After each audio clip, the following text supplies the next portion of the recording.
Welcome to NCIX Tech Tips. Today's episode is about the all-new 7-inch tablet from Google and ASUS called the Nexus 7. It features Android 4.1, Jellybean, and an NVIDIA Tegra 3 processor for a phenomenal experience given the extremely aggressive price point.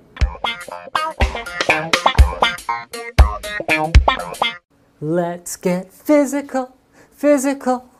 Come on and get physical. Oh, I didn't see you there.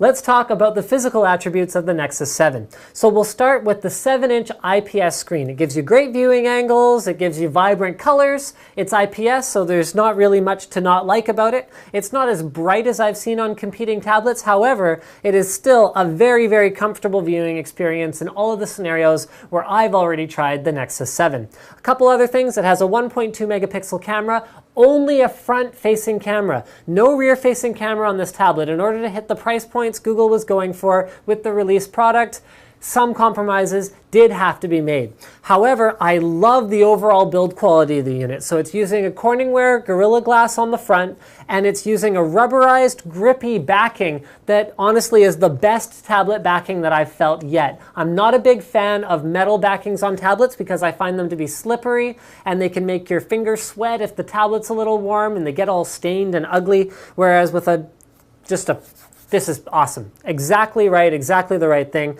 In terms of buttons, there's not a whole lot on the Nexus 7. There's your power button as well as your volume rocker. There is also a USB port at the bottom which supports USB on the go, which is very cool. It means it can either act in host mode or device mode, so you can actually plug in something like a keyboard and use it with the Nexus 7, assuming you have a compatible cable. It also has an audio jack at the bottom and a speaker port on the back. And that's pretty much it in terms of the I/O.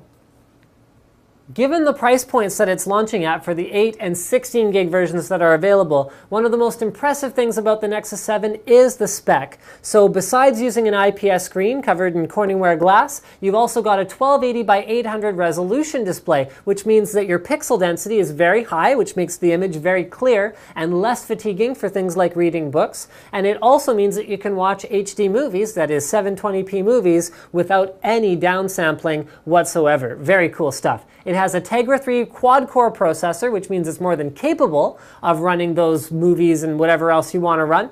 And it's great for gaming because the Tegra 3 processor includes a powerful GeForce GPU, which can run their global demo, which nothing else can run because it only runs on GeForce. So there you go. If you want to run the global demo, you'll need to get yourself a Tegra 3. In terms of communication, it does not support cellular data, so you're going to have Wi-Fi, Bluetooth, and near-field communication. Now, near-field communication is really great because if you have another Android 4.1 device user, you can use near-field communication to handshake, and you can use Bluetooth to easily transfer data to each other using Android Beam.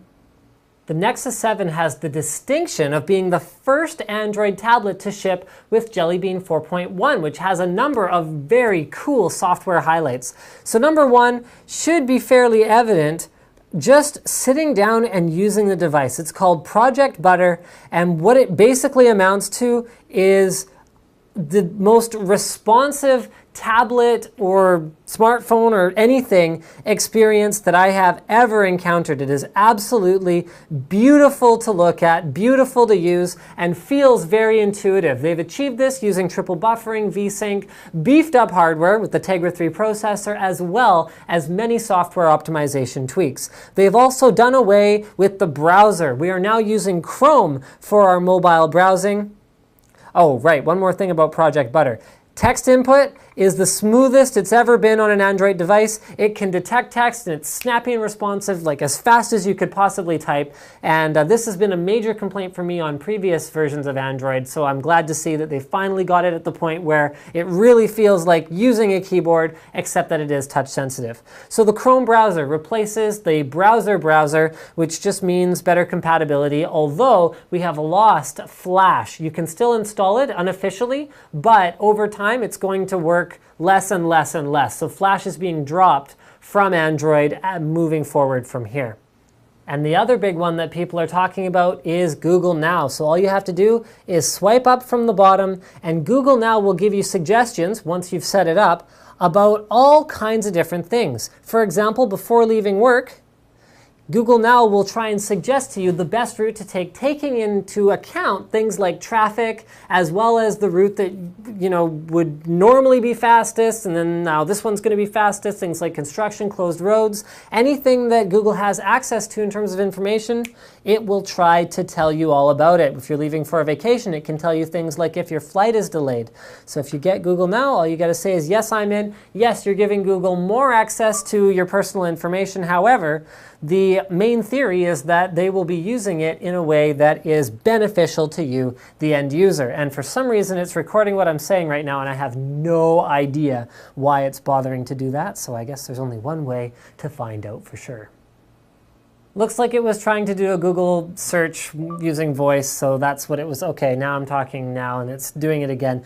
But no, I don't want you to do that for now. So these are the cards that show up if you need them, and the prediction gets better over time as it gets to know your patterns. And if you want to show more cards or show the sample cards, you can see here. So it'll tell you the weather, traffic, public transit, flights, sports. So it'll get a feel for which teams you follow. It can tell you scores while the game's going on. All that kind of stuff is very, very cool. The Google Nexus 7 also comes with a $25 coupon for the Play Store, as well as a copy of Transformers Dark of the Moon, which will get you started. So there's tons of stuff you can get on the Play Store, including the largest ebook collection that's available now. You can get movies. There's over 600,000 apps and games.